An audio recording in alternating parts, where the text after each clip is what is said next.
Hi, I'm Zooey Deschanel from the film 500 Days of Summer, and you've logged on to GordonandtheWhale.com. I love the Smiths. Sorry? I said I love the Smiths.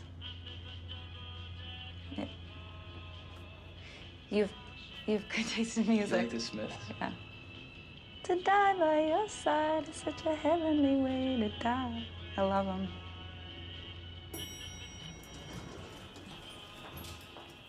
Holy. This is a story of boy meets girl. They made a statue of us. The boy, Tom Hansen, grew up believing that he'd never truly be happy until the day he met the one. The girl, Summer Finn, did not share this belief. Rummaging for answers. You should know up front, this is not a love story. The film is really touching and, Yeah. and really realistic view of love, and the narrator says this is not it's not a love story. It's a story about love. Yeah. And it's told in a very interesting way because it's told out of order. But Right. when you look back on a relationship, that's Yeah. kind of how you remember it in Yeah. random moments. Was that hard as an actress to kind of get to that place? Like, did you guys also shoot it out of order? So was it hard to kind of track with this developing relationship? Well, we always shoot films out of order, usually. I mean, so it's like pretty rare that you get to shoot a film in sequence. So Yeah. it didn't, that element, which is so much a part of this story on the screen and as a script, Yeah.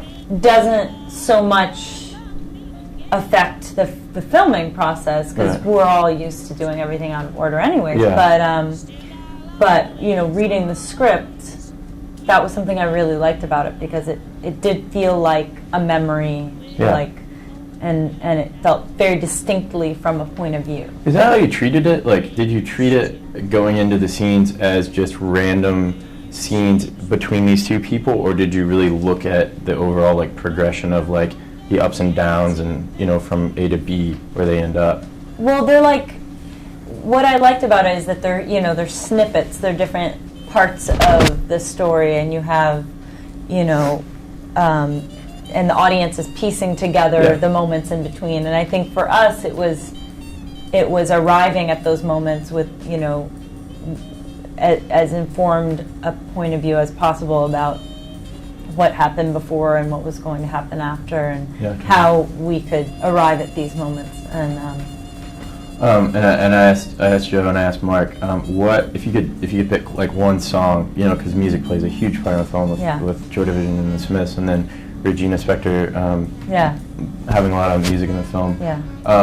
Also coming from a musician standpoint, with your band, what film or what one song do you feel like really sums up this movie? Whether it be one in the film or outside. Oh, I threw you for a loop, didn't I? Oh no, I didn't think about it.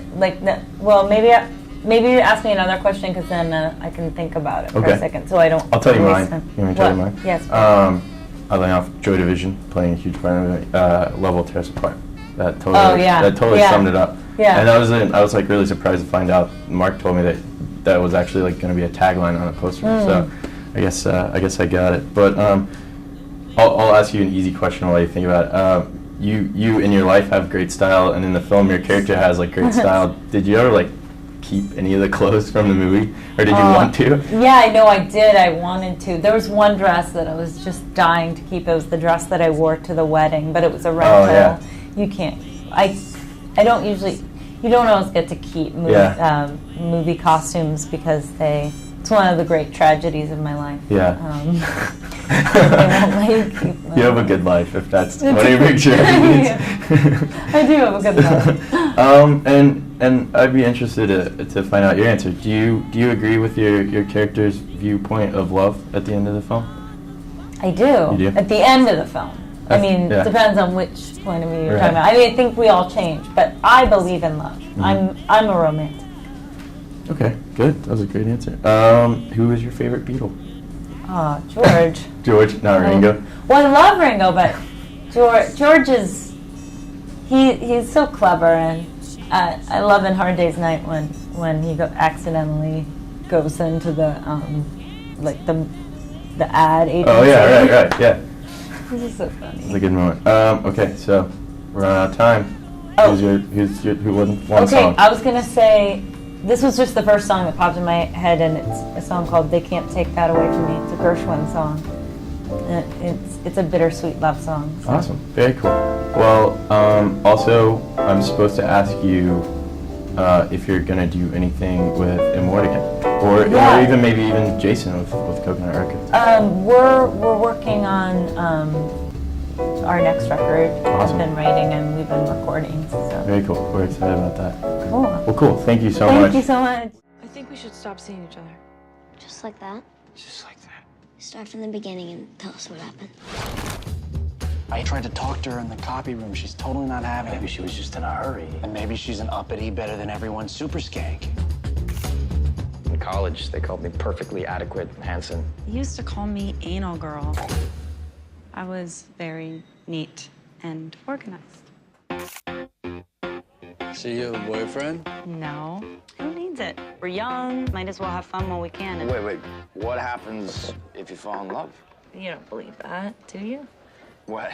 It's love. It's not Santa Claus. What I want, you got, and it might be hard to handle. I think it's official. I'm in love with Summer. I love how she makes me feel.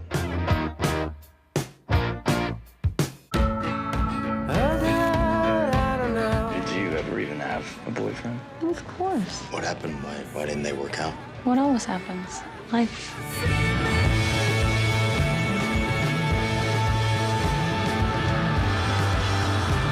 Well, get over her. I don't want to get over her. I want to get her back.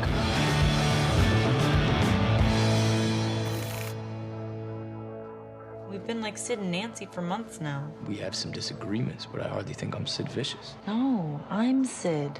Oh, so I'm Nancy.